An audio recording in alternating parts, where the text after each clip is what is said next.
It was something very terrible that happened, and that just pushed me over the edge at that point. That was a point where I was like, wait a minute, I keep repeating these cycles. I keep ending up in the same place. No matter how far away I think I'm going, I'm right back where I began. So that's when I started the inner child work and going back to the origin to see what really happened. And I had to face my truth, face myself, which was hard to be like, oh, I'm the reason why things are like this, because a lot of times we want to blame everybody outside of us. Some people live in victimhood all their life, and I didn't want to do that. I wanted to go back and find out what it was so that I could change it for my daughters, because I have 4 daughters.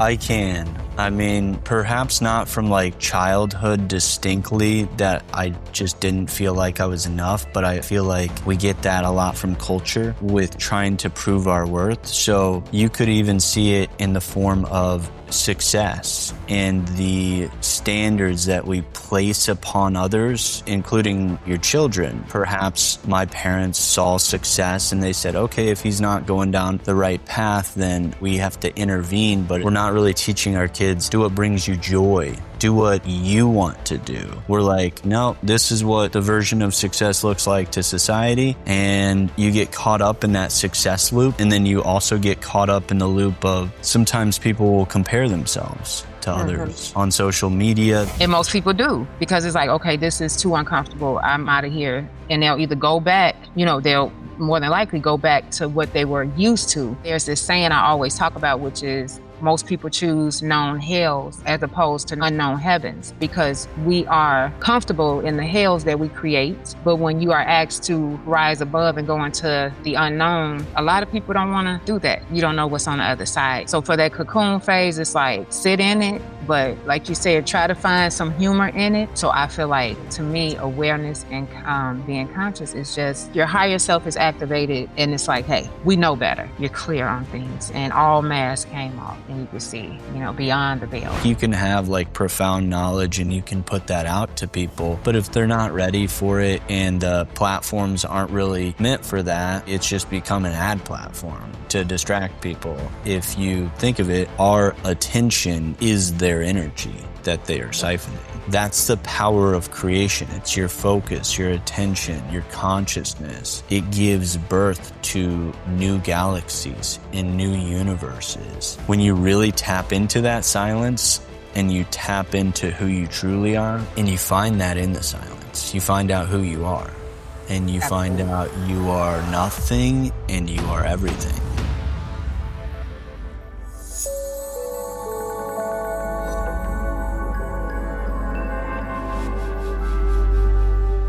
Welcome to the Mind, Body, Spirit podcast. I'm here with my amazing guest, Jahana Holloway. She's the founder of Hikari Healing Space and the author of Metamorphosis. So thank you for coming on the show today. Thank you so much for having me, Tim. I appreciate being here. Thank you. Absolutely. And if you want to tell me just a little bit about your awakening journey, and then maybe that will lead us into the healing space with the metamorphosis and the transformation that we can all experience today. Yeah, absolutely. So to go back to my childhood, which ties into the work I do now, single parent home, parents had divorced when I was younger. And or separated when I was younger, should I say, eventually divorced. So my father wasn't in the home, no dad in my life. My mom was working a few jobs, and just not knowing who I was, I experienced a few, I don't know how to say it on here, but being violated as a young girl a few times. And so nobody knew about that but me. I never shared that with anybody. But I was violated a few times. And then now at that age, I'm realizing I had no boundaries. I didn't know what boundaries was about because everybody was crossing them without me ever knowing that I had any myself. So now I'm going into a young adulthood, having children early. I had my first child at 19 and had 4 by 30, didn't know anything about motherhood. So all of this trauma from my childhood. And then you go into me being a young adult and trying to parent children, which I was repeating cycles that I saw my parents do. And then I also would just in one bad relationship after another, attracting narcissist after narcissist, abuse. And at some point, I had my breakthrough, which was 2020, when my marriage, I was married for a few years. We were together for 7 and we were married for 3, and the marriage ended. And so it was something very terrible that happened. And that just pushed me over the edge at that point. And then that was a point where I was like, wait a minute, I keep repeating these cycles. I keep ending up in the same place, no matter how far away I think I'm going, I'm right back where I began. So that's when I started the inner child work and going back to the origin to see what really happened. And I had to face my truth, face myself, which was hard to be like, oh, I'm the I'm the reason why things are like this, because a lot of times we want to blame everybody outside of us. We want to, some people live in victimhood all their life. And I didn't want to do that. I wanted to go back and find out what it was so that I could change it for my daughters, because I have 4 daughters. So I wanted to change the trajectory. So that's pretty much where my awakening happened, was in 2020, when the marriage ended abruptly, and it was a lot of chaos and drama and trauma. And then that led me on my path. Wow, that is quite the path, because there's always some type of burning down of the old stories, burning down. And I think you go into that in the book Metamorphosis. Mhm. And I'd love to go a little bit deeper into the inner child healing and who you learned that from. And was it mentors? Was it books that you were reading? I'd like to go into just a little bit of that. So however you want to take us through that, that'd be Okay. amazing. Yeah. So in 2020, when the marriage ended, I had, that was COVID. So that was a pandemic. And I was going to go to Sedona for a self love retreat, which had healing the inner child. And then they had said they couldn't do it. So we had to do it virtual. So it was just a series of different healing the inner child lessons that they had me go through. We didn't go deep, but after we finished, I decided to start doing my own work and trying to take courses, and then buy a lot of resources. Then I just started compiling a curriculum to begin teaching other people. But in 2020, that was not my plan. My plan was just to get out of the mess that I was in. I wasn't even focused on helping nobody, anybody Yeah. else at that time. I'm like, I'm worried about me. I just felt lost. So that's when the healing the inner child began. And then once I found out how transformative it was for me, I started doing live videos on Facebook during the pandemic to help people who may have been going through the same thing, which the core wound was, I'm not enough. And so many of us can relate to that. So many. I don't know, Tim, can you relate to that at any point in your life as well? I can. I mean, it's maybe perhaps not from like childhood distinctly that I just didn't feel like I was enough, but I feel like we get that a lot from culture, Yes. with trying to prove our worth. So you could even see it in the form of success and the standards that we place upon others, including, your children. So like perhaps my parents saw success and they said, okay, if he's not going down the right path, then okay, we have to intervene. But it's like, we're not really teaching our kids, hey, do what brings you joy. Do what like you want to do. We're like, no, this is what the version of success looks like to society. And you get caught up in that success loop. And then you also get caught up in the loop of, sometimes people will compare themselves to Mhm. others on social media. They'll get caught up and they're just like, it's just very toxic, and you're just teaching people you're not enough because someone else is better. But it's not about comparison. It's really about looking within. And I love the inner child thing because it's a very deep aspect that's often wounded. And it's like that child that's just curious, that just wants to engage and go out and play and have fun with the world. And that's often taken away from us when we're told, okay, here's what's right, here's what's wrong. And then, okay, you did something wrong, so you get punished for that. And then you were speaking about boundaries, how those were kind of eroded and you never really set up those boundaries. And what are a few more things that would lead to inner child wounds? And then I want to take us through what's it look like to heal that? And then what's on the other side of that? What's like the divine child? Okay. So very good question. Some of the other things, and before I talk about the ones that tie into like neglect and the wounds, that may be a little more on that side, most people don't understand childhood trauma or your inner child may need to be healed because you got too much. You know, you had a parent who just overcompensated with their children and gave them way too much. And so that child came into, in adulthood, came into the world, entitled. So they have a sense of entitlement. And then the world is not your parents. So they have this harsh reality like, wait a minute, my parents give me this, but my spouse, my partner, my friends, my job, they don't cater to me the way my parents did. And then now they have this hard time coping, like a cognitive dissonance, like, wait a minute, this was what I was used to, and now this is the real world.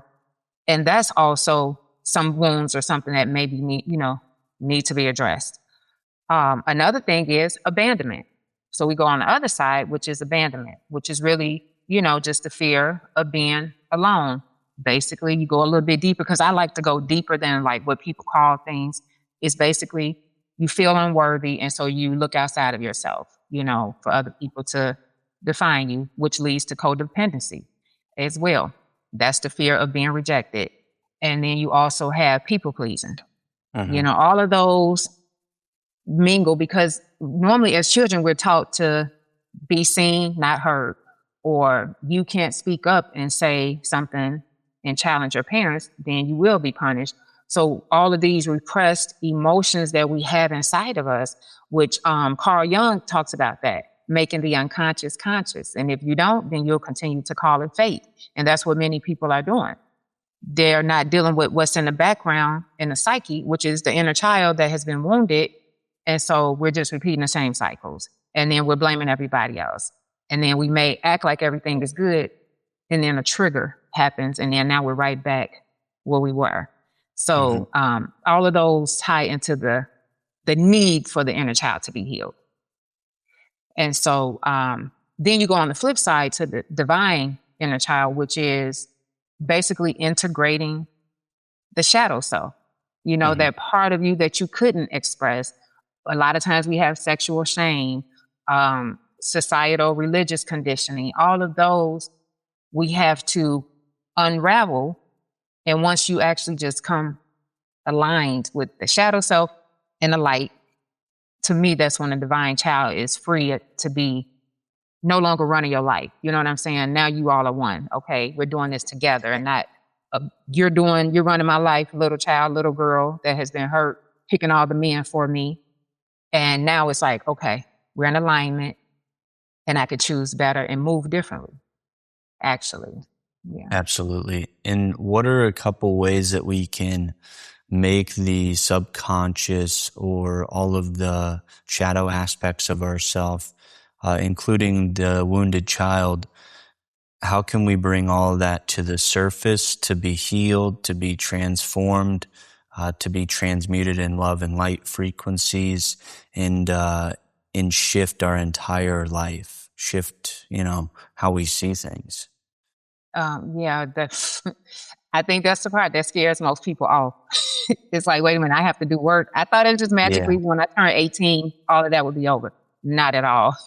So I would say that first you have to admit that you need to address some things that's much deeper. So the first thing is not to be in denial. Another thing, they do have shadow work. I have shadow work, journaling, and all different type of exercises to do. But I feel like you have to sit still, or I don't want to say you have to. What I did was sit still, almost naked, meaning stripped away from everything I thought defined me, all of these identities, all of these masks that I wore to pretend like I was successful and I was strong and I'm this and that. And I had to peel it all away and just get to the core and look at myself naked in the mirror per se and say, hey, this is the work I have to do. So I had to go. Why do I have so much trauma with sex? Why am I unable to fully be intimate with men?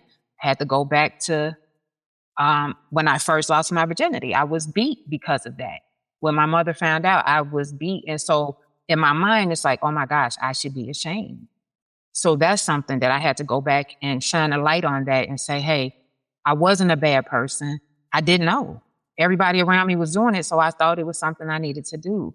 So shine a light on what's going on in your life, the patterns, and then find a way to heal it. They do, they have therapy, but a lot of times people don't choose therapy. And sometimes therapy, or I know when I was in therapy, we didn't go into like inner child work Hmm. like that. It was more like what's going on now and let's go forward. But there are some more now is more intense therapy that's offered.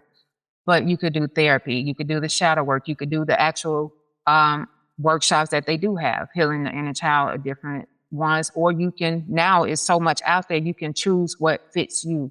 What fit me was to be able to do the shadow work where I was not blaming my parents, but identifying patterns and cycles that had repeated long before I got here. Hmm. A lot of times, it's this book, I believe it's called It Didn't Start With You. Um, and a lot of times, none of this started with us. This has been generational, but Hmm. nobody really had the courage to do the work. So people like you and I, like having these conversations and actually doing our work, we're breaking those cycles that most people didn't have the courage to do. I know nobody in my family has done it yet. So Yeah. I'm the first. And it's I feel like when you start to notice these cycles, so I would say the first step is really awareness and Yes. seeing like where you're at, becoming aware of the patterns. And then when you start to heal these patterns, I would say the key to healing these is really just bringing them up internally and then feeling the experience and really saying, is this my truth? Like, Yes. am I worthless? Yeah. Most of the time you're not. It's just the story that's been repeated over and over because of a particular experience. So your brain is taking these experiences and it's saying, well, if I was ashamed when I had sex that first time and I was verbally assaulted by my mother, like I would imagine what that felt like to you because you just associated sex, which is a sacred act, with something bad. So now moving forward, you're going to be attracting those type of circumstances. But then you realize, okay, am I really a bad person? No, I'm not. It was literally a person that was acting out of their unconscious patterns. But that's where you have forgiveness because you see that these people are living from a very unconscious state of being. And they are just playing out the patterns that their parents repeated and past generations have repeated. But when you heal your patterns by becoming aware of them and then letting them go by saying, this isn't my story. I just released that on the breath. You're healing multiple generations. And that's the amazing part is that I'm wondering if when you went through your healing journey, did you notice like changes in your daughters or if you have sons? Yeah. So I I have just saying you four should. daughters. Yep. 4 daughters. Okay. Yep.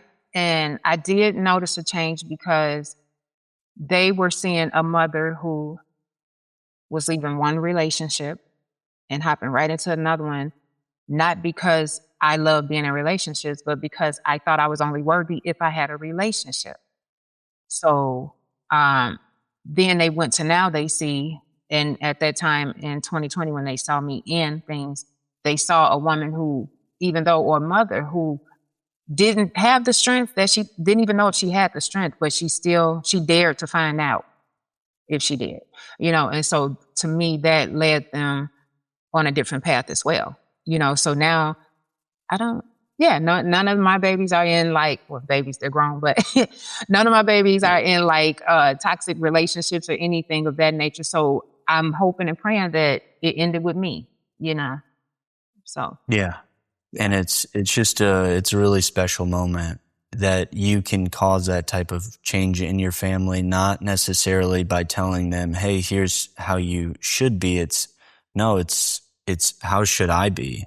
Mhm. And that's a reflection, and you will see that in the people around you. So when we heal ourselves, we really start to transform the people around us because we're reflecting that change to them. Like, let's say if I understand that I am an expression of the divine, the source, the intelligence of all that is, if I go around life and every breath is based on I'm breathing in the infinite intelligence and I'm breathing out love and light and freedom to all, that's going to change the people around you because they're sensing those energies. It's not like, okay, um, it's not what people often think of is that, okay, it's just what you say, or it's just, it's much deeper than that. It's the energy behind your words. It's the frequency. It's everything. And I really want to get into just how frequency and how our vibration and how our thoughts and beliefs will influence things in our reality, and how it's really just the story that is shaping our reality. So I really want to go kind of deep into that, and then maybe we can get into kind of the metamorphosis, especially with your book. Yeah. Yeah. So and I didn't really know much about frequency, vibration, any of that until I really started to do this work. But what I started noticing is I was emitting out into my frequency was I had this core wound of don't abandon me, don't leave me, love me, and I'm not enough. All of that was emitting out into the universe. And guess what I was attracting? The people who would leave me, use me, abuse me. And I'm thinking, oh, well, like even in 2020, after I did some of the work, and so I'm like, okay, I'm healed now, I'm good. And then I hop right back into another toxic relationship, and I'm like, why am I here again? But it was the same thing. My frequency was still my vibration Hmm. was here. I thought because I was saying the mantras and the affirmations and I had a vision board that it was all going to magically come together.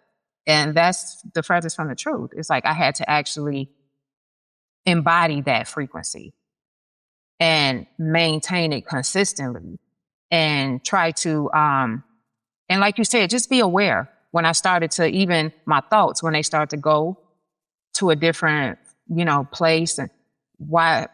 And what I always ask myself is, what is it that I need in this moment? And like you said, what am I feeling right now? Because that can stop it. If not, it's just you're going down a rabbit hole because now you're going to have the thoughts and then you're going to attract those experiences into your life all because of the frequency that you are on. So like I had a question for you actually, like what was your experience when you started, on going on a different frequency and maybe vibrating higher than you were in the past? There was, it was really just different phases of the journey where, I kind of call the ascensions, it's like a spiral. And sometimes you fall off a couple rungs and you're just like, oh man, like I thought I was out of that pattern. And then most of us, we're just repeating the same circle for our Mhm. entire life. Yeah. And eventually we break out of that and start to ascend and get into these higher vibrations. But um, I was brought. I was reading a book, and it was David Hawkins' book on just certain levels of consciousness, and like you have, fear and worry and grief and shame at very low levels, and then you kind of make it into, let's say, peace or love, and then joy, or just that infinite. Kind of divine being, like realizing, okay, I'm connected to all that is. So even when you get to those levels, your spiritual ego can jump in and it can start to pull some strings and say, okay, maybe I'm better than people. So like there's even that I will see in the spiritual community is kind of, be worrisome about what thoughts you entertain. Because if you really see like there's a sense of separation between the spiritual version of you and then the regular version of you, which I Yeah. did see at one time, and I had to transcend that. So it's really, you're transcending the spiritual ego through the process and realizing that it really just matters about embodiment. You can talk about love, you can talk about peace, you can talk about all the higher expressions, but unless you're truly embodying it, if there's any choices that you're making, whether you're saying something or whether you're doing something, or even the intentions behind your thoughts and your actions, if there is incongruencies with, misalignments with mind, body, spirit, it's going to throw things off, and you're just going to attract those experiences that you thought you passed by. And then boom, you drop down a rung, and then you're repeating the same wrong again. And it's not really a linear journey, No. because at times it's basically a quantum leap that can occur. And it's, if you imagine that creation was brought into being and it exists in the here and now, and that's all of creation. And you could think of all potential parallel timelines of choices that I could be making. They all exist simultaneously. So if I am changing my vibratory frequency to align with these particular experiences, which have a energetic signature, in my entire being is on that frequency and in resonance with that, that's your reality. So it's, you don't have to do okay, I need step one. Okay, here's step two. No, it doesn't have to be that way. If I just embody my highest self in my here and now, but a lot of people, they're thinking, I need to take a $40 breathwork class. I need to Yeah. take a workshop that will connect me with my spirit. I need to do, and it's that's part of the journey. I was clearly on that journey, and I know a lot of people will think, okay, what do I need to do to connect with my spirit? It's just, you're connected right now. The only Yeah. thing that's blocking you from your spirit is thinking that you need a book to read or thinking that you need a mentor. So I like to take people through multidimensional healing journeys and multidimensional healing meditations, but I don't call myself a healer.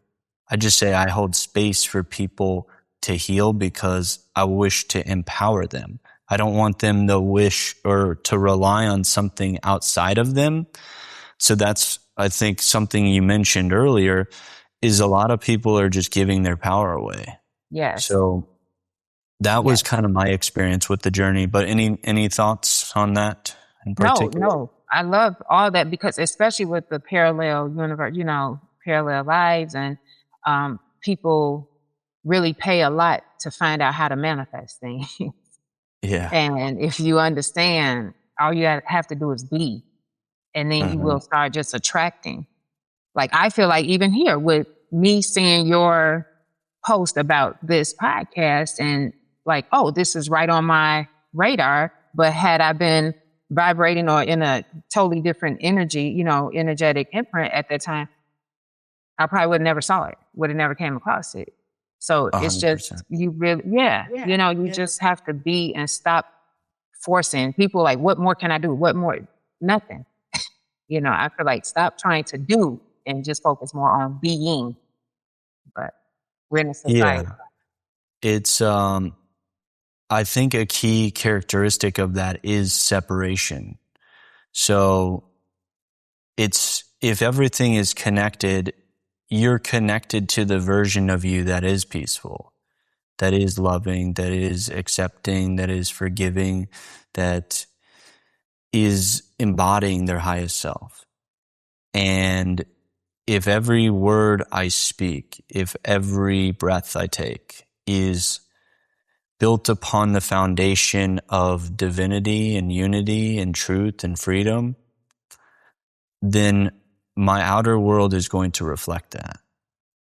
But if I think I need to do something to achieve peace, it means whatever you're seeking, it means you don't have it. If you need something, if you're searching for something, it really just means you don't have it right now. And that's what embodiment, if you really truly embody your teachings, you just are peaceful now. What would a peaceful person do?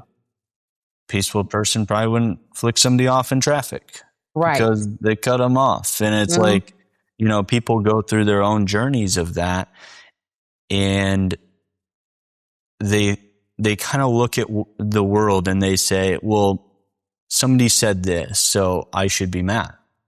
Well, that's a belief that you can release that in the moment, and you could come into embodiment in that moment. And when that thought pops up, you know what? Who cares what that person, said?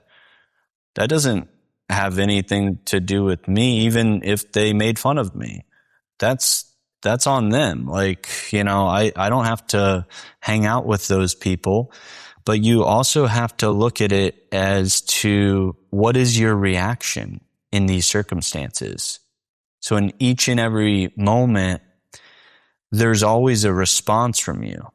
But before that response, you can pause. You can come back to the breath and say, does this person necessitate the use of my energy to unconsciously react to the situation? And is it true? Why am I doing this? So it really just comes down to those particular circumstances. But I'd like to kind of dive into, let's go a little bit deeper dive into the metamorphosis. So let's say people become aware of the patterns and they heal those patterns. Take us through what metamorphosis means to you. And if you want to just take us a little bit through just a couple lessons in your book, if you take people through practical examples. I know there's like journal prompts and everything, but feel free to take it from here, wherever you like. Okay. Um, I, s- I was like, I should have grabbed my book. It's right there. I should have grabbed it to have the prompts too. But so as far as metamorphosis, what it looked like for me was what we talked about, the phoenix, which is actually the symbol I have on my bedroom door, because it's like just me having to let everything burn around me. Mm-hmm. And all the darkness that I was in, which, most people are like, that's your cocoon phase. That's the most uncomfortable because it's like, I want out.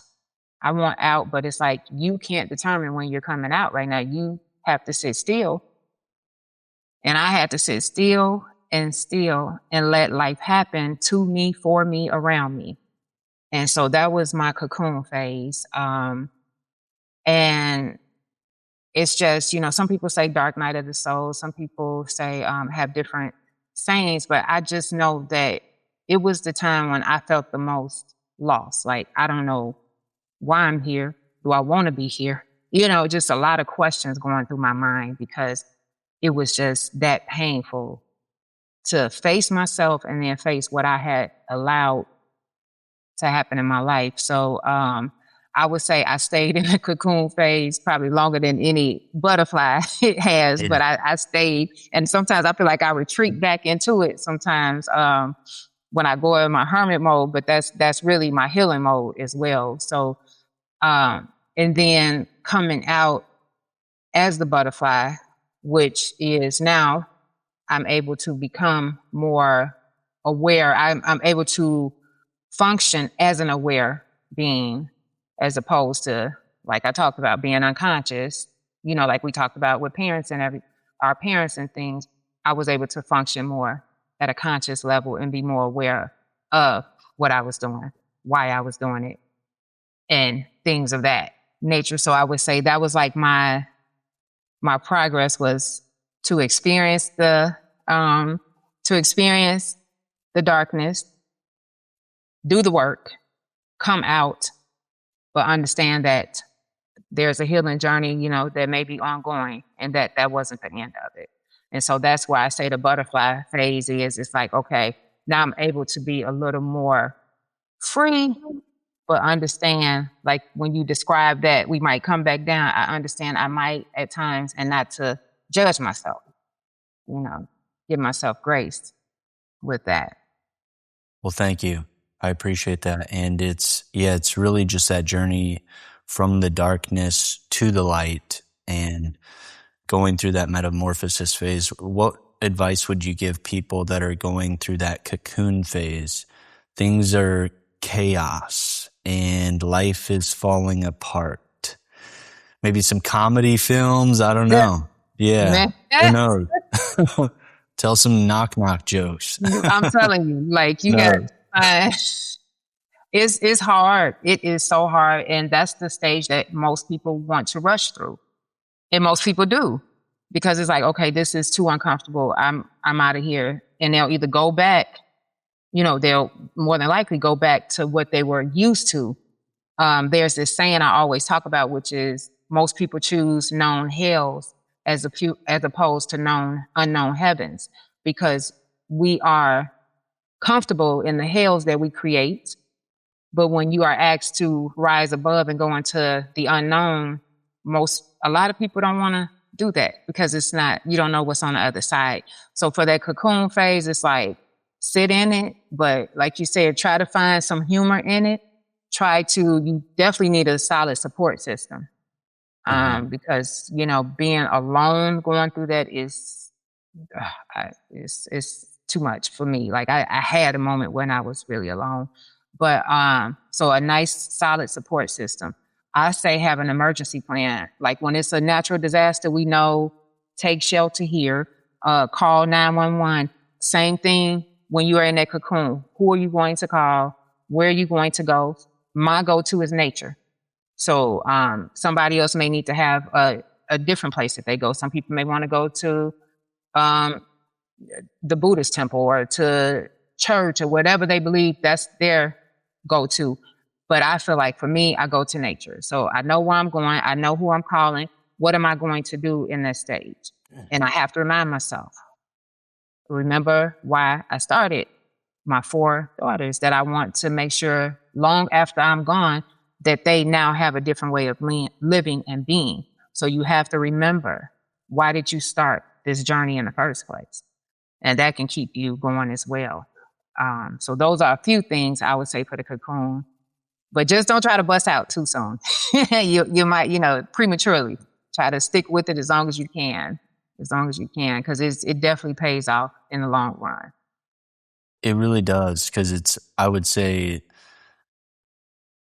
it really makes you the strongest, most humble, authentic, empowering person Mm-hmm. um, when you go through those dark times. And if you think of just life itself that we're experiencing right now as duality, in that there is, let's take an example like sexual abuse, and there's normal sexual behavior and it's a divine sacred act, and then there's like sexual abuse, and um, seeing both sides of that allows you to see a holistic kind of viewpoint of the experience itself. And just like similar to love and fear, is that in order to experience love for what it truly is, you have to know what is not love. And you could call that fear, you could call it hate, you could call it anger. It's really all of those things that we place conditions upon in life. So there's like the conditional versus unconditional love. A lot of us I feel like we place conditions on a lot of things we do. So if I'm going to be happy, I have to have my coffee, or if I'm going to be happy, hopefully that's not the one. I don't have to drink it, but uh, it's like if I have to be happy, I have to make $100,000, Right. a year, or something like that. Where if I'm going to be peaceful, I need everyone around me to be respectful. But like, what about the instances when somebody disrespects you? Is it because there's a state within your consciousness is in resistance to somebody being disrespectful, and that you're creating meaning out of that, and you're saying if they disrespect me, that means they don't like me. And it's maybe pointing to that wound that's deep down, that's maybe I don't feel like I'm good enough. Maybe I don't feel worthy. Maybe I don't feel like accepted here. And I'm just trying to prove my worth. And there's this part of me that's waiting to come to the surface. And instead of just continuing to resist that, feel into that more. Feel into, okay, why does this feeling come up? So it's like a lot of men, they've just been told to just not feel. And it's like, maybe that's like lack of masculinity. And I do feel like feeling I would point it towards a little bit more of a divine feminine aspect, of being. And cause I mean, feeling, it's a key aspect of creation itself. And I would say it's what's magnetically attracting all of the experiences to us. It's what almost connects us to our spirit. You could think of, we're feeling it through the field of our heart, and it's picking up on the field of all that is, all of the potentials within your reality. And perhaps some people feel something in the gut. So would you say there's like a major difference between feeling something in the gut, we could call it maybe intuition, versus feeling something in the heart? Would it be similar? Like, what's your take on that? Um, I feel like, and just based on my experience, feeling in the gut for me has been more of a warning. Okay. Or yeah, mine has been more like or my sorrow, should I say. Most of my heavy emotions are felt in the gut. Okay. And the warning, like you said, intuition, situations that I knew weren't safe for me, I still went into it. And then after they happened, I realized I should have, most people say followed my first mind, which is your intuition. In the heart space, that is where like my lighter and just those beautiful emotions are. In my heart space, I feel different from here. When I come here, it's more like a or the heaviness, but this is Yeah, more light to me, should I say, in the heart space. Yes. absolutely. Yeah. Yeah, that's it's an important part because it's really guiding our response. And it's like when people actually feel and they tune into that heart, that's what's bringing them joy in life. And do you have any kind of words of wisdom on, let's say we're brought up in a culture where we're just told, okay, do this job because it's going to bring you money.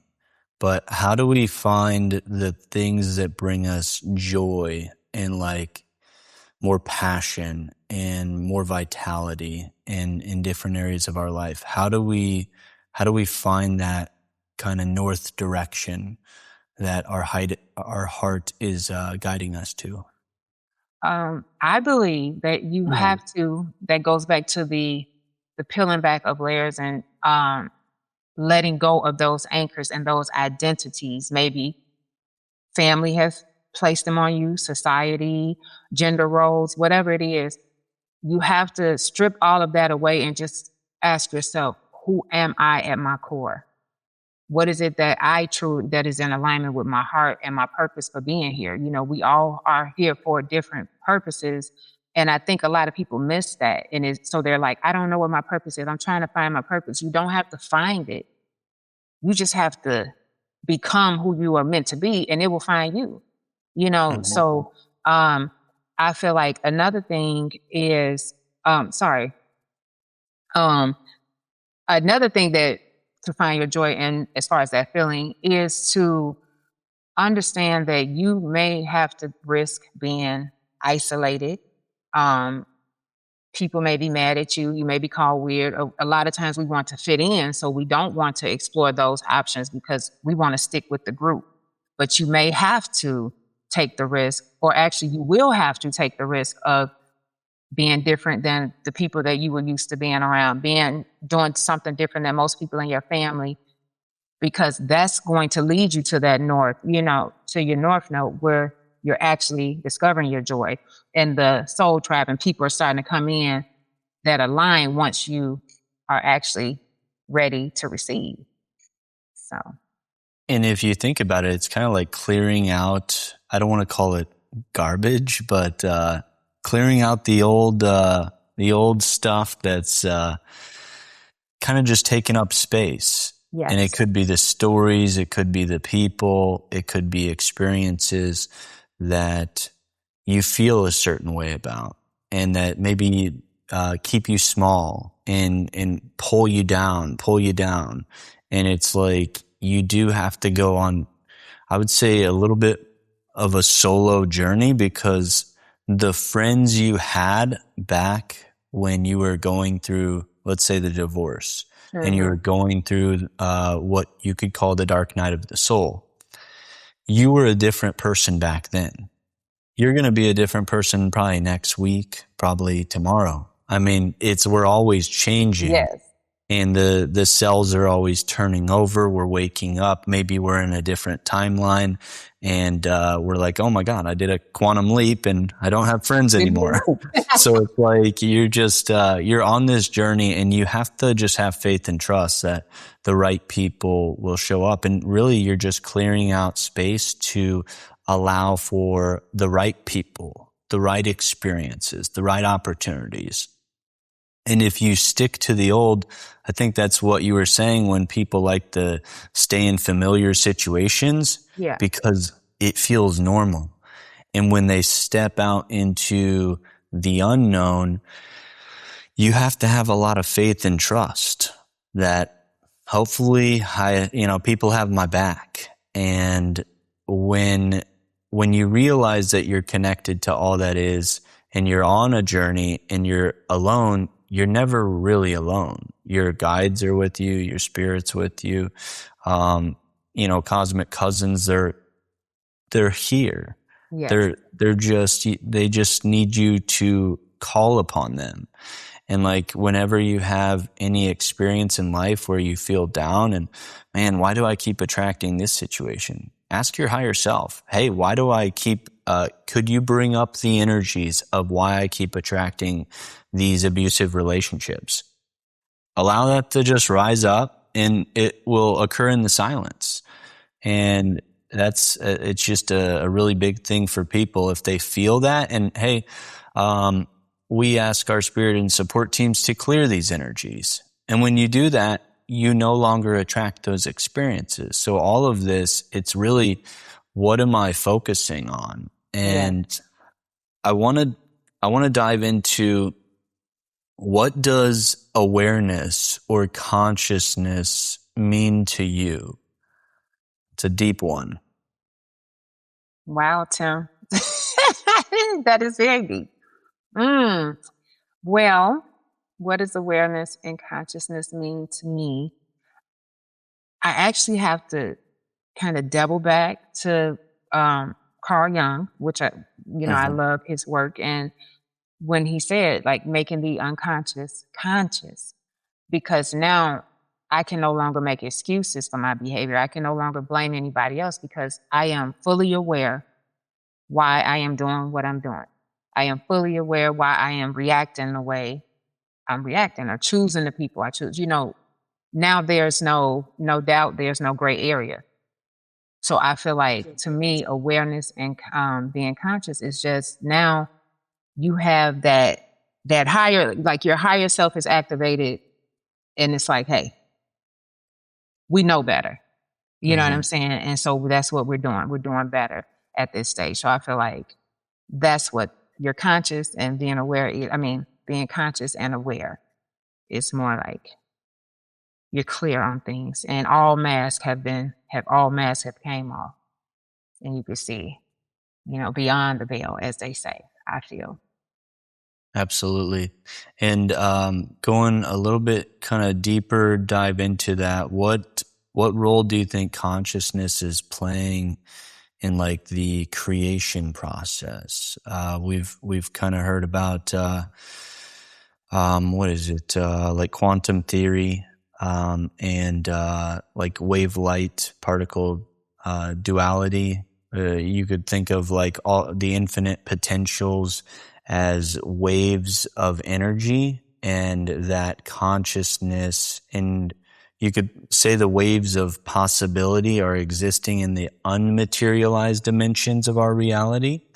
And then consciousness is kind of allowing it to form into matter and to come together and to create things out of that. So that's where like the focus and attention, and our consciousness is such a strong part of the creation process, because it's whatever vibration, whatever frequency, and that's going to determine basically, so what you're thinking, what you feel, what you believe, like deep down, like at a subconscious level, that's creating most of our life, and it's drawing in these experiences. So I'm wondering, like, what role does consciousness play in that, like, creation process? Would it be creation itself, and it's just giving life to all that is that we're seeing?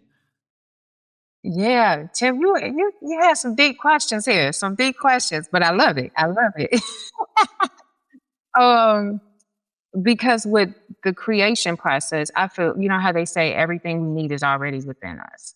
Hmm. And so once we are at that level of conscious, now we can create our reality in a more effective way. We were creating our reality when we weren't at a conscious level. It just wasn't, at that time, we didn't know that wasn't the one that we were supposed to be having, should I say. It wasn't the best one for us. But once you are conscious and now you are creating your reality completely different, your thoughts are aligned with your feelings, your actions, everything is one and aligned, so that all of this you can create from a different place, should I say. Like, even when they say you get the downloads to create something, normally when we're vibrating at a lower level, we're not getting those type of downloads, because we have so much clutter and so much stuff and trauma that we're dealing with. But now, once you have your level of conscious, you can create from a clean slate almost, if that Hmm. makes sense. Yeah, yeah, it Yeah. does. And what role does silence play in all of this? Because I know, like, if you go into the silence, you can call it the void space, where um, you can merge with, the field of all that is, and you can become the realities you wish to experience. And just wondering, like, what silent, because we're often filled with just the noise of a world that just keeps knocking at our door, and social media feeds and 24-hour news cycles. There's just so much noise, and when we come back to the silence, I feel like we're coming back to the present moment. We're coming back to a moment where you can receive those downloads. But if you have all this information coming in, it's very difficult to tune into, okay, which channel do I need to tune into? Because I'm tuned into a million channels and I don't know where to look. So I wonder what you think about silence in Um, that regard. oh, silence. ironic that you brought that up because this podcast, your podcast, Mhm, came from silence. mhm. My father had passed on March 4th, and then the week after that, I had to run to Tennessee to take care of some things. And then once I got back for 2 weeks straight, I was just disconnected.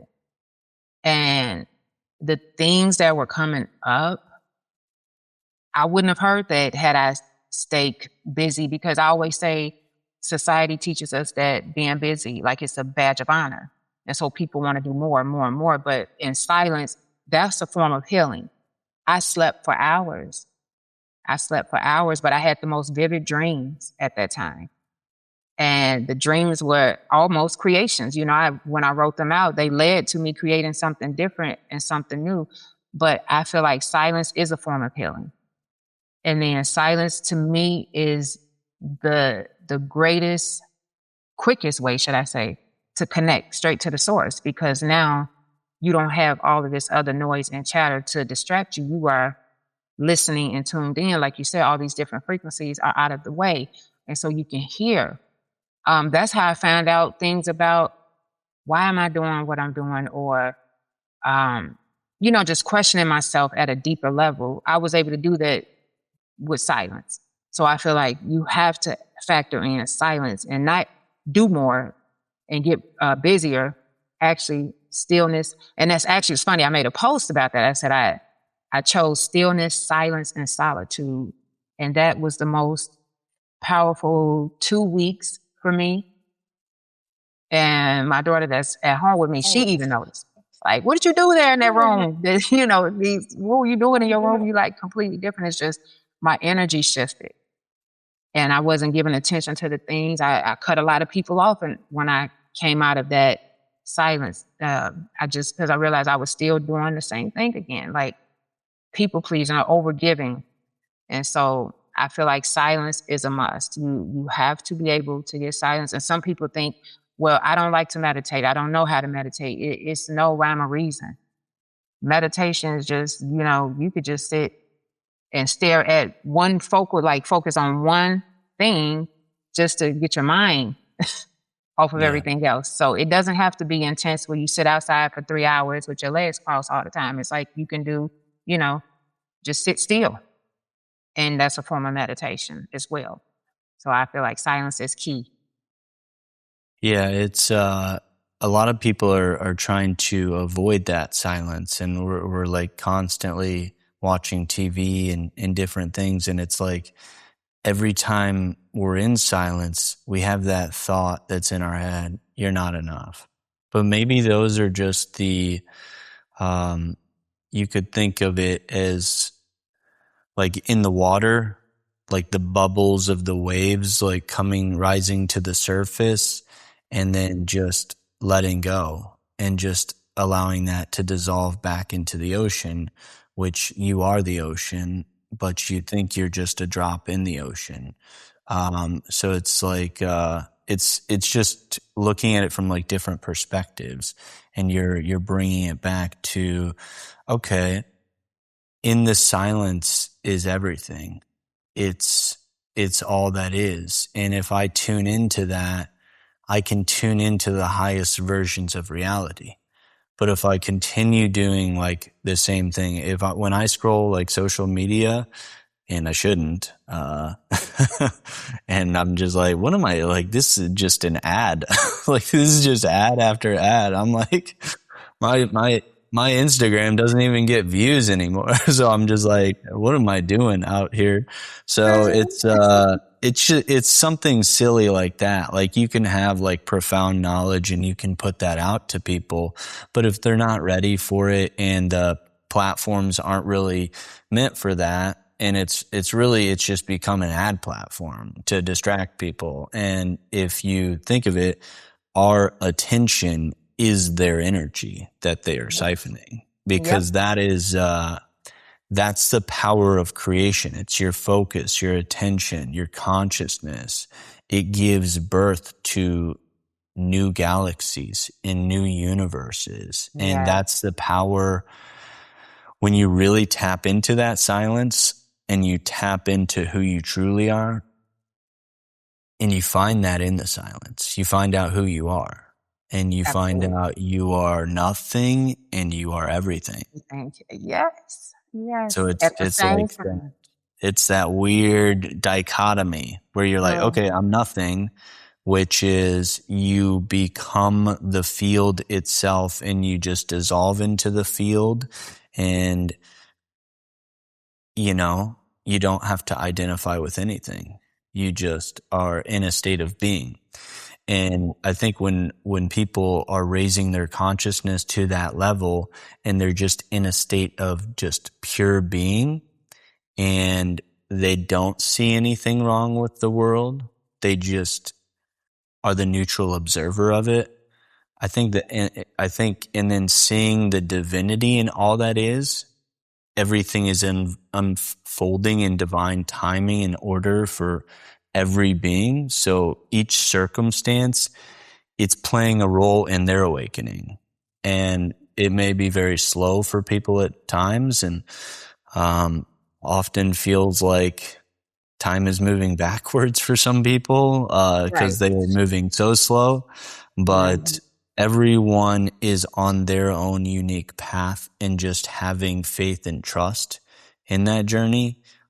It's just a very important part. Do you have any words of wisdom to leave the audience with?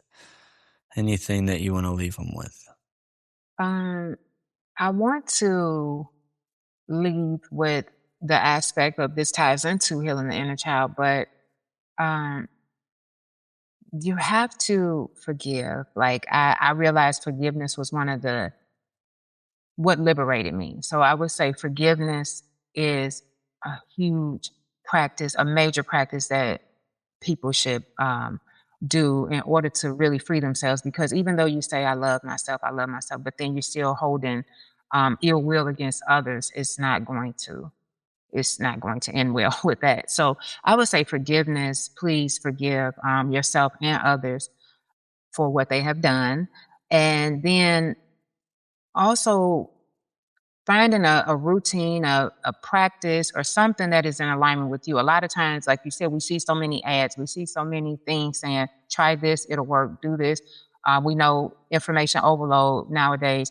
You have to find what works for your soul because your unique soul is here for a different reason than anybody else around you. So you have to find what works best for you. And when I say what works best, it's the practice, it's um, the rituals, whatever it is you choose to do, what works best for you, and to go with that. And then I think at the core, always understand you are enough. I know that's cliche, but so many people really are walking around here trying to prove that they are and get validated from outside sources, outsourcing our happiness to people. So just understand that at the core of who you are enough. You are enough, and just operate and live in that energy and frequency. So that's what I would have to say. Well, that is very beautiful, and we You. really appreciate you coming on the podcast today. I had a wonderful time Me speaking too. with you. And Thank you. where can people find you at? Do you have a website, social media? So I have website in the making. So Okay. Okay. not yet, but yeah, I do have social media. Jahana Holloway on all platforms except for Instagram. It's Vibe Bibe with Jahana. Okay. Metamorphosis is on Amazon, so you can order it there. And I think that's it. Yeah, and then I have a link tree, but they'll see that like in my socials where they can see other videos and things of that nature. Perfect. Well, Yeah. I will put all of that in the show notes. Everybody check out Jahana's social media, her book, Thank you. Metamorphosis. I'm definitely going to read that here soon. Okay. It's looking like a very good book. So I'm very Thank excited you. for that. And Yes. again, So it's a poetry collection too. I want to say okay. that. For people who say I don't like poetry, but what I did was turn my life story into poetry. So Wow. for those who like that, yeah. That's incredible because I had a yoga teacher who was bringing in poetry at the end of the sessions, and it just added like a totally different element to these hot yoga classes that I was doing at Lifetime, and it's been life changing. So I can't wait to see that. I think it's Thank going to be you. amazing. So thank you so much for your time and energy. And we look forward to connecting here soon and seeing what the response to the episode's going to be.